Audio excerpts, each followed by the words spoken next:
Good morning and welcome to the premiere main stage. Won't you please put your hands together and welcome the master, Mr. Sam Villa. Featuring Stefano Santoro. Hello, Orlando!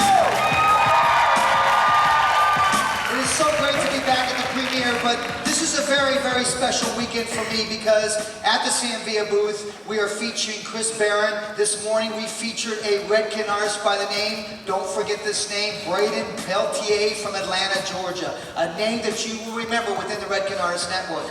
But I'm very honored to be here because we have some great little tricks and ideas that we want to share with you. Once again, the cutting journey continues and the dressing and finishing journey continues along with the partnership of Redken. But most importantly, I'm so proud to introduce to you this weekend the Sam Villa blow dryer. I promised you it would come out. It's out. It will be available through Salon Centric in August. But you have an opportunity to feel how much it weighs, less than 1 pound. So excited about that. As you know, I'm all about ergonomics. Most importantly, what you're about to see, you're going to see a cutting segment, you're going to see a finishing segment. So please open up your minds, embrace what you're about to hear, embrace what you're about to see. Most importantly, I'm so excited to feature a man that is very dear within the Redken Artist Network, all the way from Firenze, Italy, from Florence, Italy. I felt it very important to bring this man in. I worked with him in Paris. And I've worked with him throughout the world, and he is now a new exchange facilitator in New York City. So please give a great United States welcome to a dear friend, an awesome artist who you will also have an opportunity to see at the Sam Villa booth. Please put your hands together and welcome from Florence, Italy, Stefano Santoro.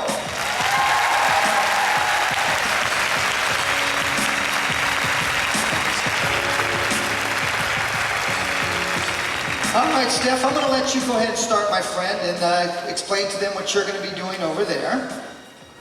It's okay, brother. I know it's okay. So, please forgive my English. I want to share something with you, okay? So, let's talk about sectioning. You know, my inspiration started from 3 points of references. The left from corner, the right from corner, and like, where is this triangle, the left back corner. And I matched these 3 points with curved line. Why I did this? Just to match as better as possible the structure of the haircut. Thank you, Jeff. Over here on this side, I want to take you through the sectioning. For this time, this season for Sam, it's all about umbrellas. And think about the seasons. All the seasons, they change just as hairdressers we must change. We've been talking about horseshoes for a long period of time. Starting to move away from horseshoes and moving into circular sections that are working up into the crown area. Tilting these sections, depending on which way you want that rain to fall or which way the wind blows your umbrella. But what's most important is this, there's a lot of action happening in the crown areas, which is one reason why I think we're moving away from horseshoe areas. You're starting to see things tilt back away from the face, working short to long. You're starting to see things a little bit moulé, if you will, a little bit mullet-like. But very, very beautiful in the way that we're cutting these shapes. So the sectioning itself, thank you, Braden, is very much an umbrella. So if you take a look at the sectioning, you will see that it has an umbrella to it. Look at the umbrella on top, that circular section that you see there. Then continue to work through triangles. Look at the little 4 triangles that we have that surround the umbrella. These are also like those little spokes that come out from a little umbrella. It's all about cutouts, what you don't cut and what you do cut. Into the back area, I've already pre-cut underneath, elevating that vertically, cutting horizontally. I then took the area that you see on the side that looks like a V, not the triangle that you see here, leaving that triangle alone, taking all of this section back and blending it into the horizontal underneath into that back triangle area, repeating that on both sides. You are now about to see me cut the top umbrella and working with the fringe area and then freehanding these little cutout triangles. And you'll see how that has an opportunity to work. So that's my sectioning, and I will go ahead and continue to work into this back area, creating my layering before I cut this umbrella on top. Okay, thank you, Sam. What I already did is a disconnection underneath where you can see, as you can see, in the back, and how I did this disconnection underneath. Very simple. Very, very simple. So this is the last strand that I left just for you to understand this better, how I did it. With a vertical section like this, I comb the hair and I did an elevation over the horizontal like this. My finger angle is vertical, my finger position is vertical too, and I cut the hair very, very blunt like this. Then I comb everything down, I push towards to the face the hair, and I cut around the frame of the face, everything like this. Then I comb the hair back to the ear, and I cut away just the little pieces behind the ear. So now I release the top area and the crown area, and I will show something different with the razor. And I continue my job. Working through the underneath the umbrella. Notice how I'm just taking everything and just swinging everything back to this first triangle I cut in the back area.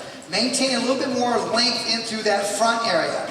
And once again, I think things are starting to get a little bit more shaggy. We've been seeing things very sharp and very geometric.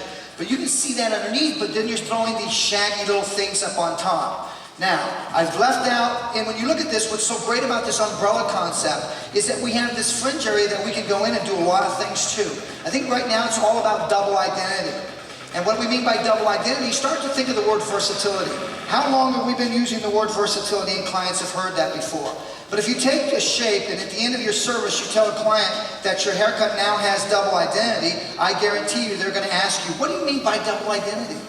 It means that you can wear it a couple of different ways. Okay, let's go to the umbrella. We're going to take the umbrella, we're going to pinch this all together, continuing to still compress things together and bringing them together. But what's interesting is how you're going through and you're softening things underneath. That's what's so interesting in terms of how we're working with it. Now I can tilt this umbrella, watch. In other words, we could bring our hand over to the left side of the umbrella, meaning that the shorter degree of softness is going to be on this side and it's going to get longer on that side. My umbrella in this particular case is slightly tilted. Now here's the interesting part. If you look out, there's areas that are cut out. And I invite you to come to the booth and check out your inspiration for fine hair, cutouts, the DVD. I really believe that fine hair is ignored. Look at what I've done underneath. This is that whole idea of creating shapes that are underneath. A shape within a shape, building on top of that. But the idea is when she tucks this, she's going to open up her face. This whole hair is going to stay soft over that, and then watch the umbrella. When I cut this, I'm going to tilt the umbrella over to her left side. So we're going to take this is all going to be gathered just with my hand over the ear. Now think about the angle. Do I want my degree of shortness at the crown and my degree of the length in the front? Or do I want my degree of shortness in the length and my degree of shortness in the front and my degree of length into the crown area? So what's interesting is how you angle this, your finger angle, and choose to cut it. That's going to determine where your length is in terms of the umbrella itself. Still utilizing the principle of over direction. Going to bring everything and swing it over to this side and now start to think about the length. I want this umbrella in this particular case to sit a little bit longer in the front and a little bit shorter in the back. Take a look what I've done underneath. Look how short that is just underneath that crown area. So we're going to make sure we got some length that falls over that. It's not about blending, my friends. I guarantee you and I promise you that if you blend fine hair, you are making it finer. So it's very important we understand that you cannot blend fine hair. Fine hair is, if there's any fabric we want to detach, it is fine hair. So you can go in, you can detach underneath. But that's what's so interesting about that. Now when I release this, watch this umbrella expand. So it's going to be shorter in the center. As I release it, now it starts to fall, almost like I've got this little graduated bob that falls on top of it. The length starts to work its way back forward.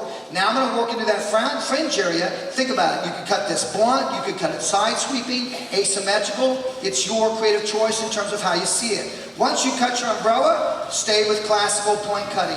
So we're going to go through, soften up our line, come through, and go inside. So I will continue to work into the crown area now, just softening deep inside, working with the Sam Villa 7-inch shear so that I get the amount of depth I want inside of the degree of softness in the umbrella.